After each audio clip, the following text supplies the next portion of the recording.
Please welcome our next speaker, Kristine Eltz, a customer success manager. Today they will be presenting how to engage millennials in your D365 solutions. Please stick around after their session for a live Q&A.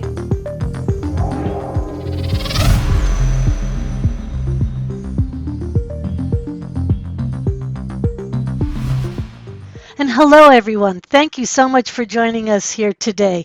I want to thank the Dynamics Con universe for having us.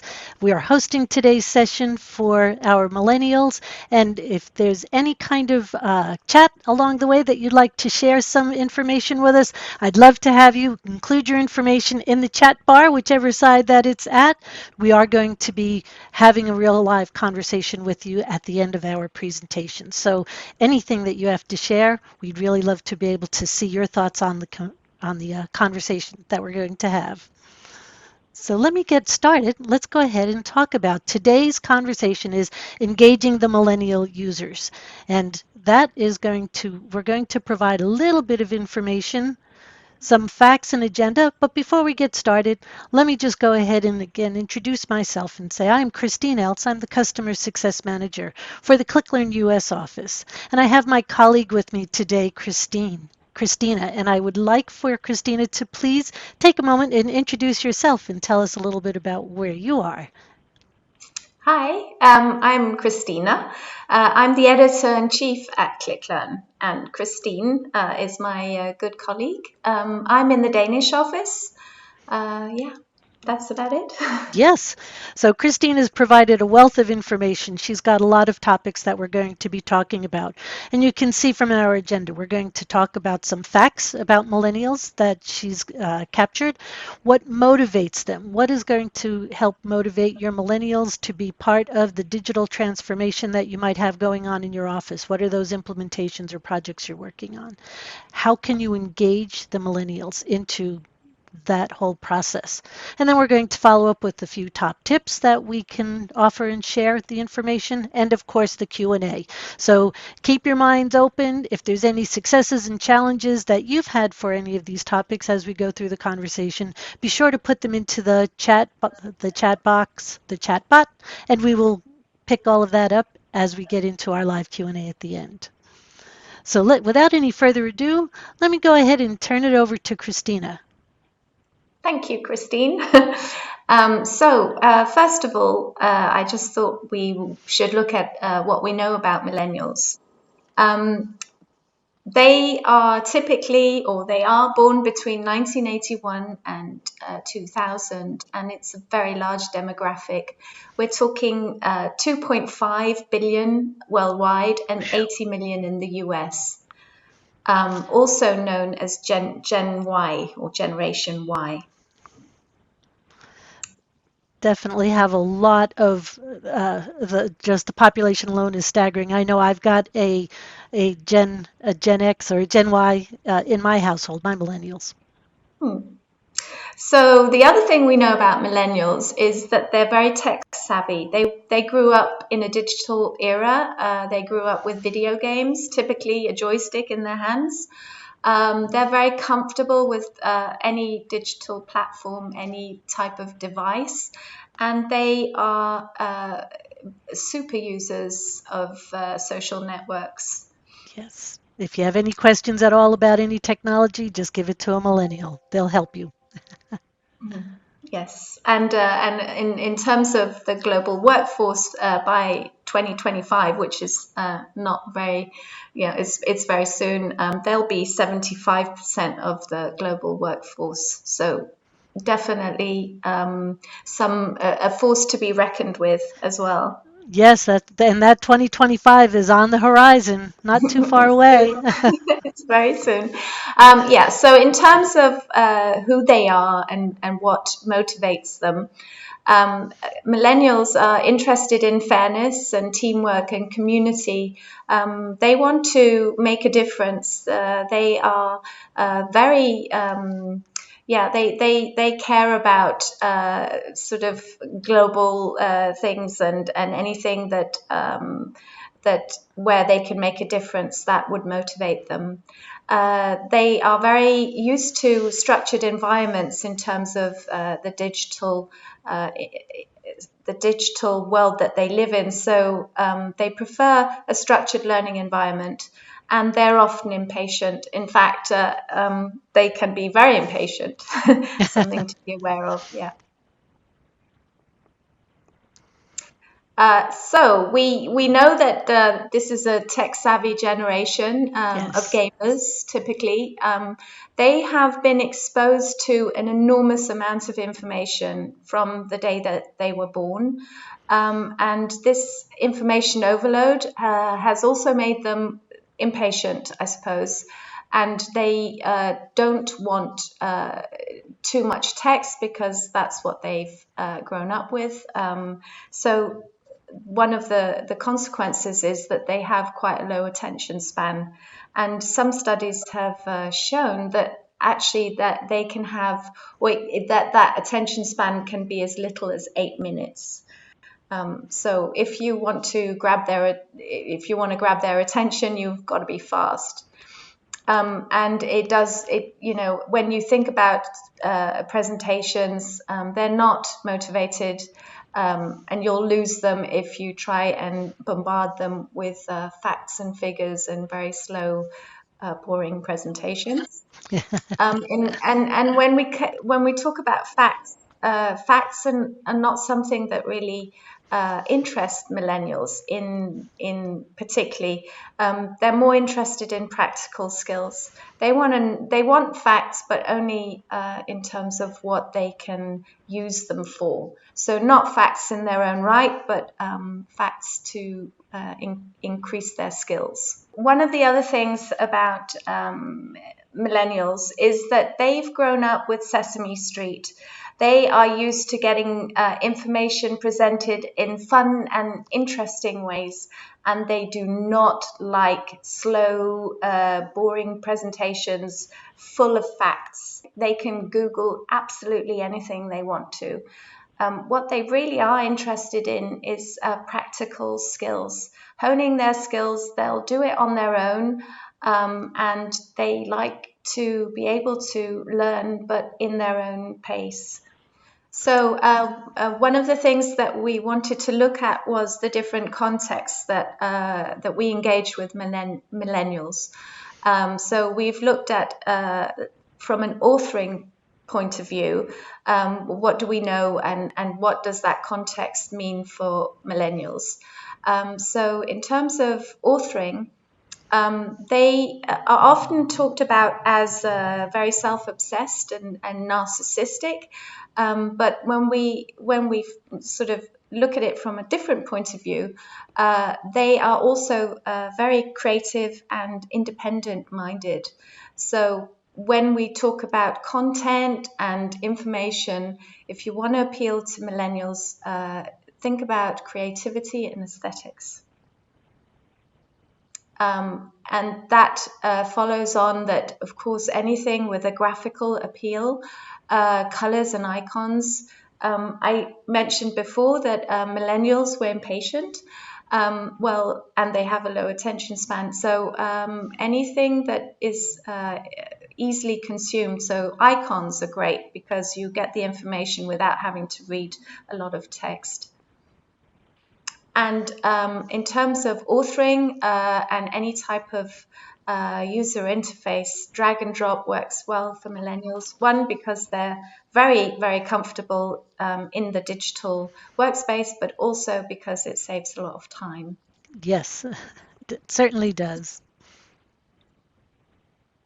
When we talk about millennials as end users, we again look at them as very impatient. So they want quick access to their content, and they have their devices with them wherever they go. And not only are they impatient, but they have a sort of continuous thirst for information and for knowledge and to improve their own skills. They are good at sort of taking ownership of their own learning. So expect them to use any device. So anything that you produce needs to be accessible from any device, but it also needs to be portable. They will be taking their learning or their information on the bus, on the train, to a party, and so it has to be portable. And again, sort of talking about this, the practical skills that they're interested in. If you're talking about providing information or learning for millennials, think about the practical hands-on learning, because that's what motivates them. We like hands-on. Yeah, we do. Okay, so another context is where you interact with millennials is as business stakeholders. We know that millennials are very entrepreneurial and they are very independent. So when we think about in terms of business, we have to think about these other aspects. So they're not interested in surveys or taking surveys. It takes too long, too much information, too many words. If you want to find out about what's going on, then don't necessarily send a survey. Use the metrics that you've got access to. But anything with a dashboard where you've got bite-sized information, nice visual graphics, and that works very well in terms of millennials. And again, the visuals, which of course dashboards are very much more visual, and you've got your little bits of information chunked and very nice overview. So millennials can easily gain access to the information that they're looking for. Okay. So in terms of just to sum up what we know about millennials, I'll just go through my list. Yes. They're very impatient. They're used to instant gratification, and they are pragmatic, independent, confident, and creative. They like collaboration and community. That's actually very important for them. And they want to make a difference, and they value their personal time. So that's maybe that's just a summary. And of course, it's a large generation and a lot of people, so there are lots of different types of millennials. But if we're going to look at them from one big bulk, then that's what those are the characteristics. Yeah, absolutely. Yes, and it is a big generation. They are going to be a huge influence in our workforce going forward. And so with all of those pieces that we've just shared, again, if there's anybody that's got some successes, some challenges, please feel free to go ahead and put them into our chat, and we'll be able to help to pick up and discuss and bring that into part of our conversation too. But now we're going to just take a moment and jump over and talk about some tips, a few things that we think may be helpful with engaging those millennials into all of your digital transformation. And so our tip number one is that we're going to have is make it fun. Just like everybody loves to be able to have a good game, but millennials again have grown up immersed in a gaming culture. So they've got gaming consoles where that was all the rage while they were growing up. So they're quite comfortable with that. They like the idea of being able to be rewarded. So offer rewards or badges or just the opportunity to track their progress when they've got an online game-like environment that you'll be presenting your materials to them in. They're also particularly fond of leaderboards, primarily due to they loved that competitiveness. So when they are online with the various consoles or the games that they participate in, they collaborate with, they do love to be able to track their or have that competitive streak into them. So when you're designing your e-learning strategy, maybe just find a way to make it a little bit more motivational and an intrinsic kind of value. Now let's talk for a moment about some different formats. So try to avoid including only one particular style of a screen. Keep the pace fast because, again, they have that short little attention span, so we want to keep it fast. We want to create some dynamic and interactive courses that are going to have those frequent screen changes for them. Now let's talk about what is the right level of a challenge for this group. The millennial generation, it isn't typically interested in just having mundane experiences. They want an adventurous journey. They want to test their own mettle, I guess, and teach them something about themselves in a world where preferably both can be achieved.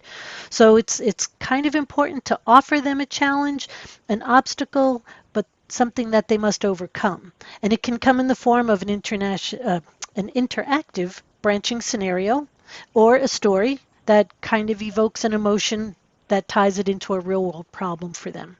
The main goal is to always make it compelling and unconventional so that they can put their problem solving skills to work in part of that.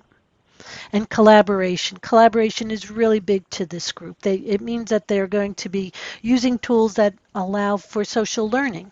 So they do prefer those collaborative experiences, so enhancing their learning experience with resources that will allow them to interact and share ideas about those training experiences and the knowledge.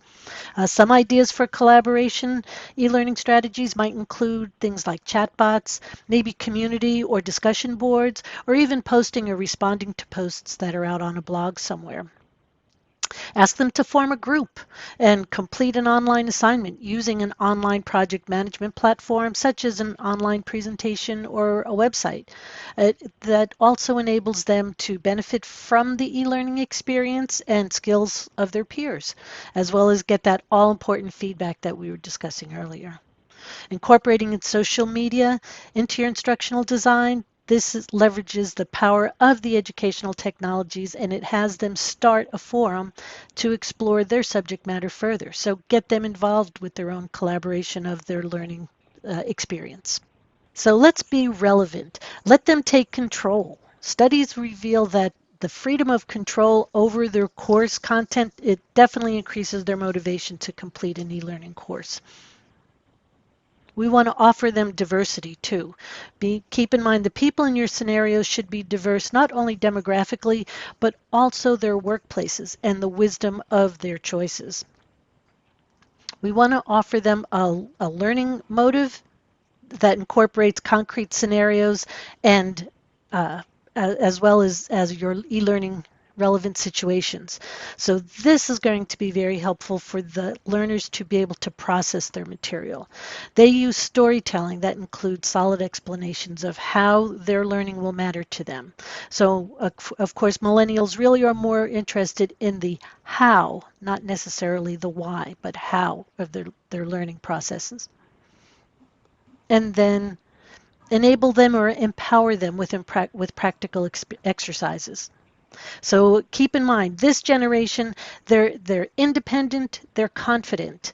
They want to be able to have a direct say in all of the things that matter in their lives, their learning experiences being one of them. So you need to give them a way to share their opinions and insights so that they could feel as though they are making a difference. Give them as much control as possible over how they can complete the e-learning courses as well. Create exercises and activities that directly relate to the position they are in or the one they are looking to move into. And better yet, give them a topic and let them create an online presentation or website that it explores all the facets. Now, our last tip here is for structure. We want to be able to guide our users, but be flexible. So we want to provide signals or signposts showing them their progress of their learning journey in an enjoyable and traveling companion type manner. We want to be able to be flexible with that. Millennials aren't going to be giving up their activities just because of a job. So a rigid schedule is a surefire way to lose them. And we want to be able to have a little bit of chunking the content, the information. So breaking down a lengthy work process into smaller, more manageable parts, this helps with better retention and eases the transition from one part of the process to the next by consuming that information in bite-sized modules. And then we want to track progress. So millennial learners, they like to be able to track their progress as they go along. Try integrating a progress bar or even badges that they can earn along the way. And this is particularly useful in a longer e-learning course because it breaks down online lessons. It makes it more manageable for them so that they don't feel overwhelmed or overloaded with the information. And also, as we mentioned earlier, when talking about how millennials don't have time for survey taking, you can add metrics capturing what will show your millennials to begin that module, completed an online exam, and have they accessed any online materials that you have created for them. So now we've explored a variety of ways of how we can engage our millennial users. We've shared some tips from you that we think will help for generating some interest for you to create your own instructional design. And now let's go ahead and take a look at the chat so that we can go ahead and let's continue the conversation with you all there. Thank you again for DynamicsCon for giving us the chance to put this presentation together. And Christina, if there's anything else you'd like to share before we go ahead and get started looking at our content or our chat? Well, actually, I was thinking about how many millennial people who maybe were listening to our presentation, and Yes. what their thoughts were on the way that we've just described them. Yes, Um, absolutely. I hope that they've gone ahead and added something in our chats, and I hope that they're online that we can go ahead and engage with them further. That's great. So I'll say thank you to everyone, and let's go ahead and talk. Let's open up the mics.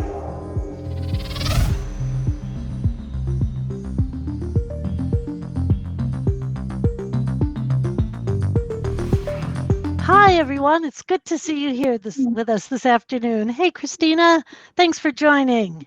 I'm here. Lovely. This is So quite, yeah, this is fun. good. I'm glad that you're enjoying yourself too. It really was a great topic for us to be able to explore with all of the young users, the young millennials that are coming into the workforce. And I think that we tried to put it together in a very presentable way into a format that we didn't offend anybody. We didn't get it. Don't want anyone to be mad or upset. Hope But if not. there's any, but if We'll there's soon any see. points, yes, yes. Yeah. Mm. So if Yeah, you have, if I was actually thinking about your son, and he was sort of the inspiration for this webinar, wasn't he? Yes, he really was. He was very open, very honest, and I appreciated all of the input that he provided for us. He was telling me about how in his industry, it's really important that things be particularly um, uh, uh, yeah, now I've just lost the word for it, that it's going to be intuitive. There's the word.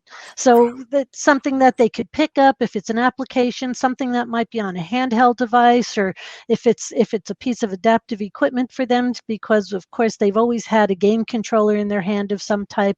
They've always been attached to a keyboard, and they're quite a global audience. So it's really Yeah.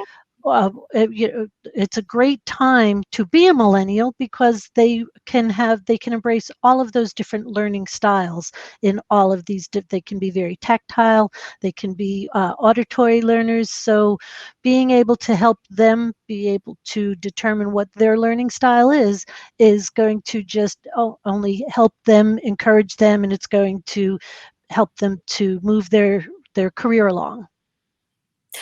Well, I've also been thinking a lot about the millennials and how I sort of feel that they're going to be driving our society to the next level.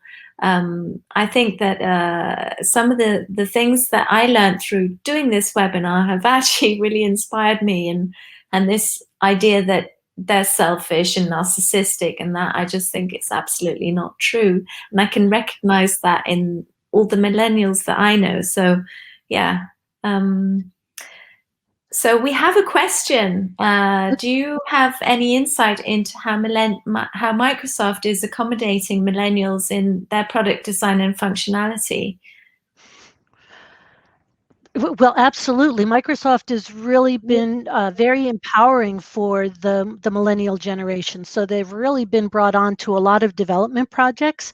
They've also been involved with with a lot of design and the implementation, because it's important that they have the input from this younger generation. They're going to be the major workforce in about 4 or 5 years. So it's important that businesses like Microsoft really help to get that input. How can they make more interactive with a keyboard? How can they put it together into a fun gaming console? How can you do video presentations? So it's been very important for them to bring them along into that design process. Yeah, it makes sense. I can also see a lot of the new sort of design ideas seem to really fit well with that whole millennial ideal, I'd say. Mm-hmm. Sure thing. Yeah. Yeah. And for all of the research that you've done as well, is there something that you'd like to be able to share a little bit further as far as them wanting to be very self-sufficient with their technology? How they really don't have time. They want to be able to get that information put out there right now. Yeah, I mean, I have I have children who are millennials, and yeah, the impatience. I really recognize that. I felt that there were so many things in the presentation that we did where I could recognize my children, and but I felt actually really reassured by it too, because one of the things that's really resonated with me is this idea that millennials believe in justice, and they want a fair. There's sort of this idea of fairness, and they want a fair world, and I can recognize that in a lot of the things that have been going on recently. So I just think Yes.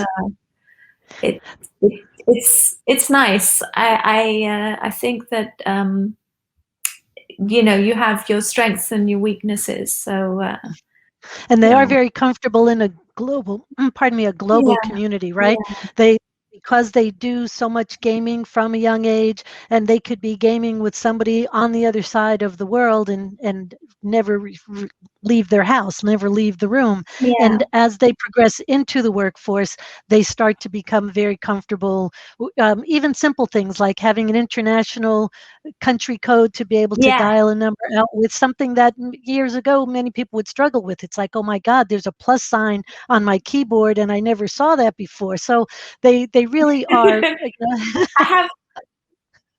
I have two really interesting questions that just came in. So the first one is, what's the best way to close the gap between thinking and functioning of a millennial versus the rest? So yeah, do you have an idea about that? I mean, this idea that the thought processes and the actual functioning, how we can close that gap. I'm going.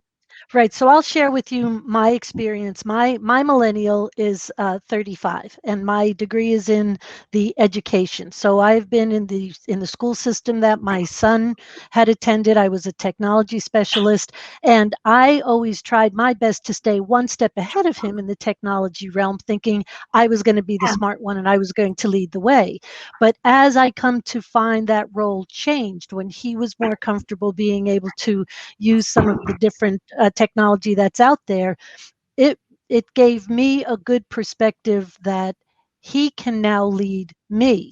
So there's a certain mentality on my part that I have to be comfortable with letting my millennial lead me through some of these applications that we use. So it's become quite a symbiotic relationship to be able to share my love of technology with him, and then have him in return be Yeah. open enough to, and I have to be open enough to accept that from him as Yeah, well. we have to let go.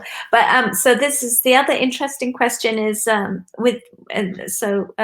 somebody's asked, with your kids being a millennial, do you think they are conscientious of other generations and trying to accommodate other generations? And I think in this time, I think that the younger generation have had to give up so much more than the older generation, and I think that if we were ever in doubt as to whether or not they could do that, then I think we've been proved pretty well. Yeah, we've been proved wrong. The millennials have shown their mettle in this period. Yes, they do. I do feel like there is a great sense of patience from the millennial generation, and not so much Yeah, with because they look at us like being old and in the way, but yeah, there's a certain part that's also they get a sense of satisfaction of being the teacher for us or for yeah, the group. You know, that there could be perception as to impatience. Maybe if you're doing something right at the last minute and you're asking them in a hurry and saying, well, all I yeah, want to do is just print this paper.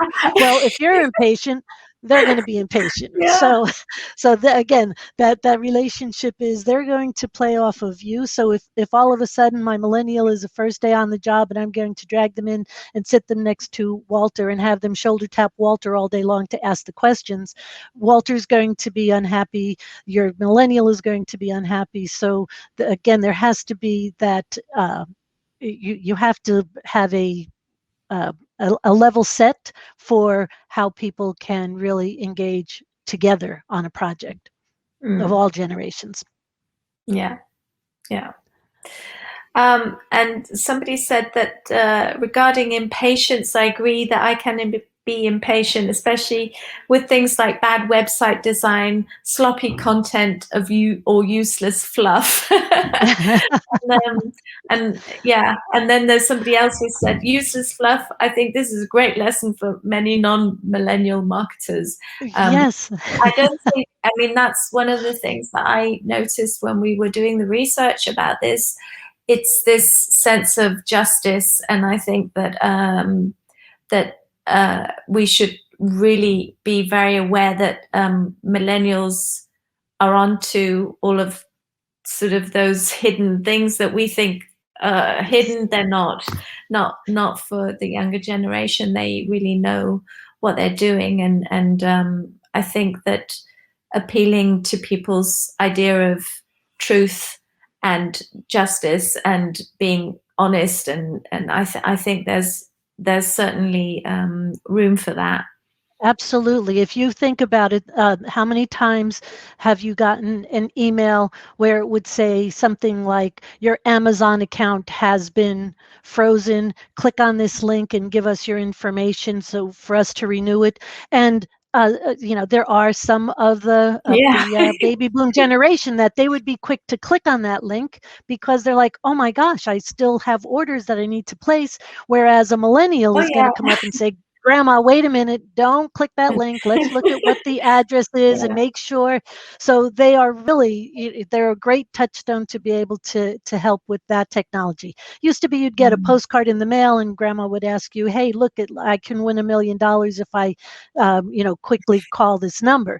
And then you wind up with an 800 number that you're spending $9 a minute that they're trying to get your information out of. Now it's all digital. So I love that part about being able to quickly go to, I'll send something, I'll take a screenshot of something, send it to my son and say, hey, does this look legit? And he's, good catch, Mom. No, spam it, Well get done. rid of it. Yes. You got it. So Yeah. don't be afraid. For me, as for the older generations, I'm not afraid to be able to engage with the millennial because of, again, that feeling of, it helps to empower them gives them that strength of their own knowledge, what they're learning, and that they're able to share it with somebody else. And that would be the biggest takeaway, is that I would have to say for both millennials and the other gens, that just be open and allowing yourself to learn from those that are younger.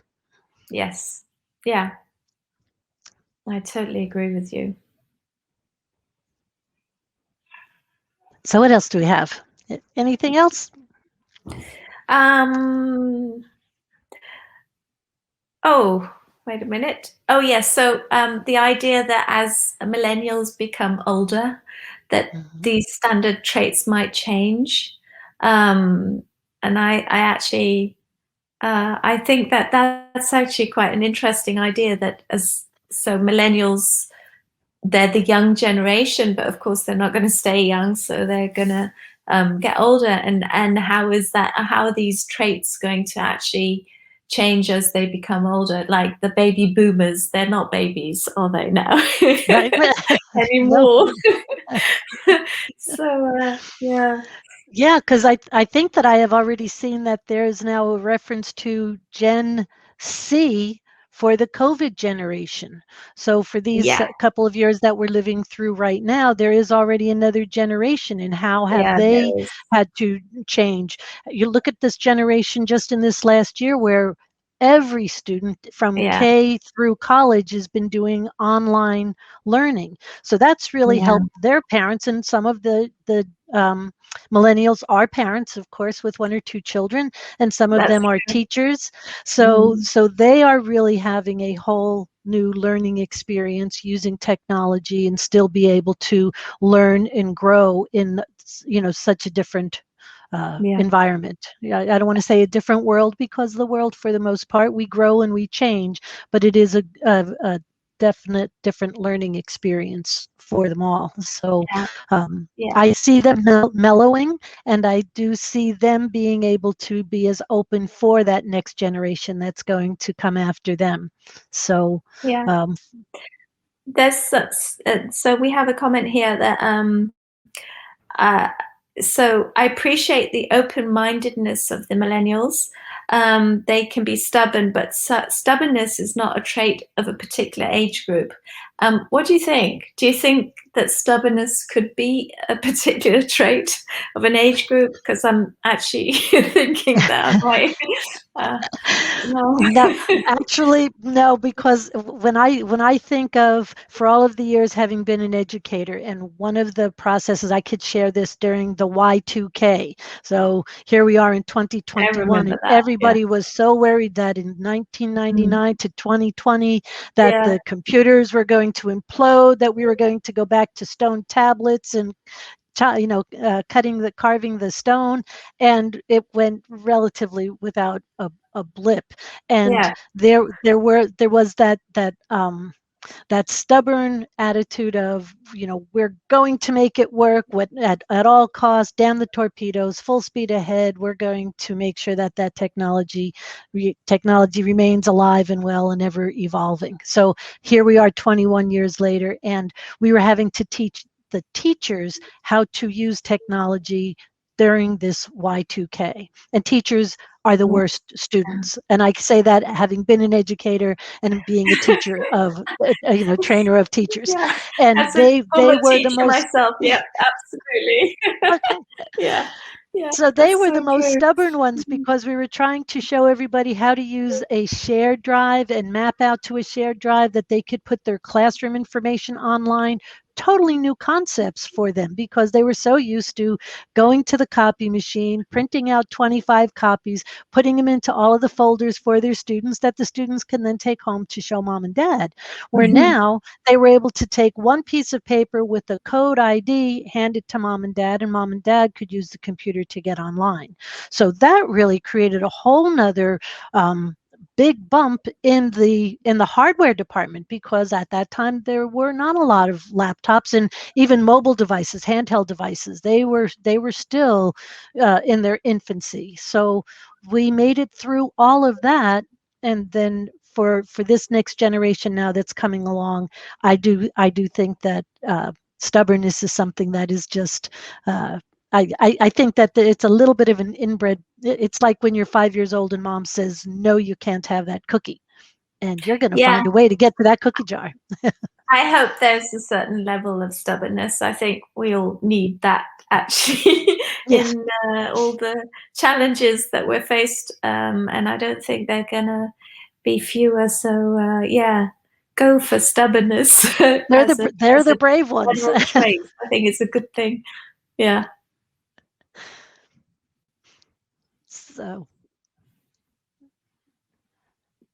do we have anything else? It's some great conversation, great questions, great comments. I love it. Yeah. I'm just going to scroll here up and see if there are any more questions that I missed. Okay, yeah. Something about product design and functionality. Do we have anything? Oh, I know. Something about gamification and learning resources. Do you have an insight into that? So I know you do. gamification, what's that? I know you do. Yes. So let's talk a little bit about that, because Yeah. Gamification. There are some that would call that a myth and say, we don't need to have any kind of gaming or fun. But technology is not easy for everyone. It doesn't come easy. So you do really need to help your end users and to learn to figure out what their own learning style is. And part of gamification does that, because there are some people that would like to have their hands on a keyboard to be playing or walking through one of the worlds or universes. There are some that are auditory learners, so they're perfectly happy to have a headset like what I have and just sit back and listen and watch as things go by. So there's a variety. There are some of them that might like to print out. I remember back in the day when you would get a CD or a DVD with a little instructional guide with your application. Now everything is, you download the digital copy of it and boof, you're off and running. So there's certainly is a need to make technology fun, even if it's just that you're trying to roll out a new implementation of a Microsoft application, of a Salesforce, of a Workday. These are applications that everyday adult users touch in their lives. If they've not seen it for the first time, or if you have a seasoned employee that kind of takes a little rebuff against trying to learn new technology, if you engage them in a fun sort of manner, it will make it a little bit easier for them. So whether it's a live assistant that can take them through their process, whether it's adding badges to a particular difficult course of study, I think all of those pieces are important. Well, I just keep thinking Candy Crush, actually. I have some good questions here. So somebody said, it's interesting that others could say millennials are narcissistic, but I think millennials would say we've learned boundaries and self-care. And actually, I totally agree with that comment, because this idea that millennials are narcissistic, I think that's a really, if you turn it around and you say, okay, yes, but they have all of these really positive qualities. So it's easy to sort of label generations a certain way, and I actually think it's such a lack of nuance that we really should be very wary of. Yeah, that one is a fine line to walk. I agree. I know that I find young people, when they really get invested into their career, I love to see that. And a lot of people might take that as a selfish or narcissistic attitude. But if you get head down into a career, if it's something you're passionate about, to me, it's more about that. It's more about the passion that you have, and you're bettering yourself. So it's not necessarily narcissism that I would view that as, but really more of a positive strength that they are pursuing. I can't even recognize that narcissism, because we say that they're narcissistic, but they also have this enormous sense of justice. And how does that fit in? And their sense of like the community, and we're all in it together. Somebody else has said, with the age of retirement getting higher, how do you see millennials fitting into the entire scope of the corporate world? And I think that's actually really interesting, because they're taking over the corporate world. So right. So let's talk about that even from the aspect of let's talk about statistics or age groups. When you think about the television and not even the network programming, but even like the streaming, all of the shows that we see in this day and age, clearly the demographic is, what do they say, usually 18 to maybe 48 years of age or 50 years of age. So that when you look at organizations like AARP that says by 50 you're considered senior, there's a lot of things anymore that really, I don't want to say it's not our world anymore, but you need to find a way to embrace the fact that there are younger people coming, and they do have, they now have different careers that we never even thought of, or that might not have been available when we were young and going through our college years or growing up years. yeah. So they are going to drive what those programs are. So they are going to drive what, how you want your business to be going, what they're going to be the evangelist, if you will, for your business.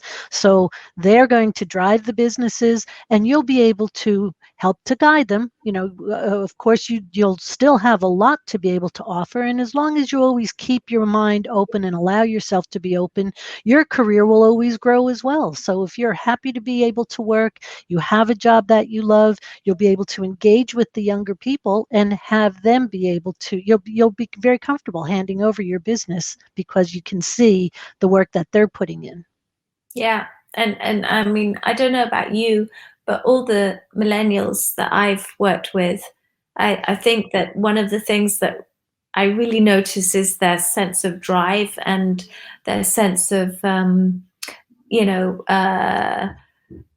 want to do the best job that I possibly can. And it's very important to me that I enjoy the work that I do, but they bring with them a certain sort of perfectionism. And maybe that is narcissistic. I don't know, but I don't necessarily see it as a negative thing. No, I see it more like how you were saying, that sense of community and justice. My son works in the motion picture industry, so he works behind the scenes. He's part of the set electrical unit teams and works primarily with the director of photography. But if they want to be able to open these studios up to be able to start providing the entertainment, everybody has to be on board. So my son, he'll work as a gaffer or best boy, and my son will make sure that all of his peeps, as he likes to call them, he said, I make sure all my peeps, they have the right mask that they need to wear. He makes sure that they get to the health tent so that they can go ahead and get their temperature checked or do the swab if they have to. And if one person winds up with a positive COVID, they have to shut down their production. So that means for another week or 2 weeks until they can get everybody back in and do it all again.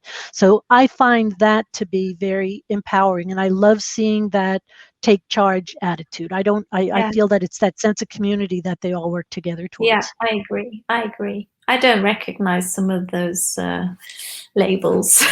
Yeah. But yeah. But it's always very easy to put an umbrella on top of people and say, yeah, yep, until some little category. But certainly the younger generation have a different approach, and I think that it's going to be very interesting how that affects our global workforce and the way we learn and the way we take on board new technology. And we have to understand that we're dealing with a different demographic. The millennials are coming. 2025, they'll be 80% of our workforce. So we might as well welcome them with open arms. Oh, we're old, so we have to just take a back seat.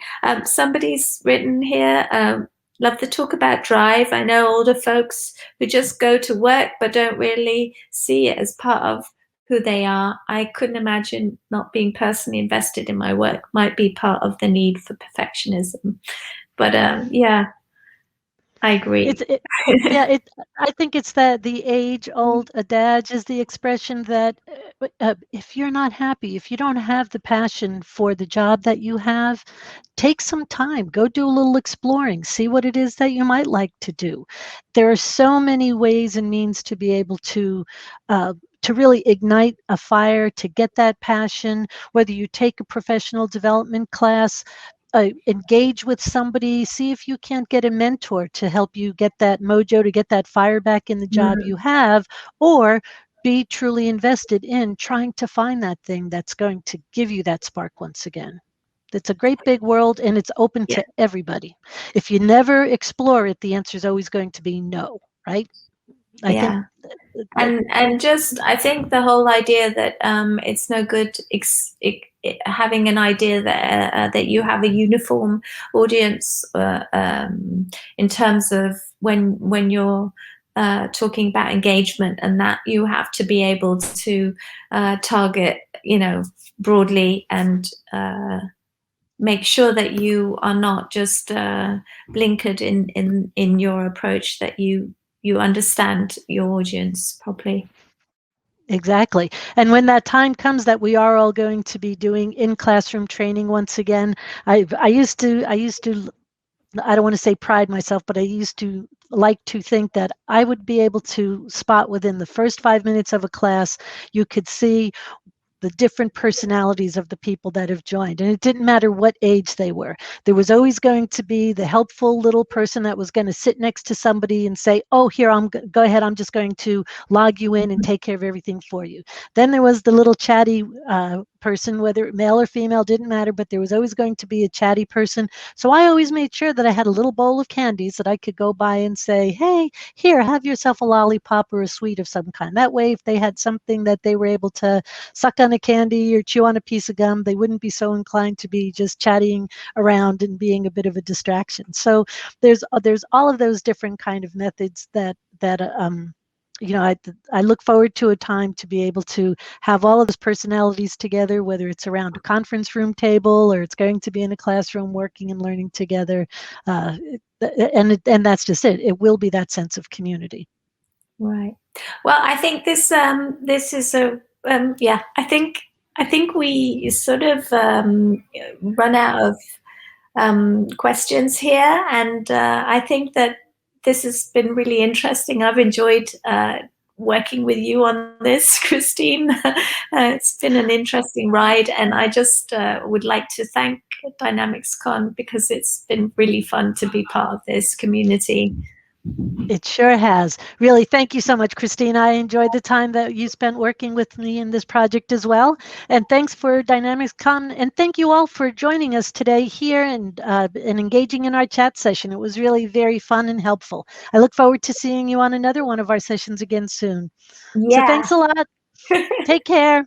Thank you. Bye-bye.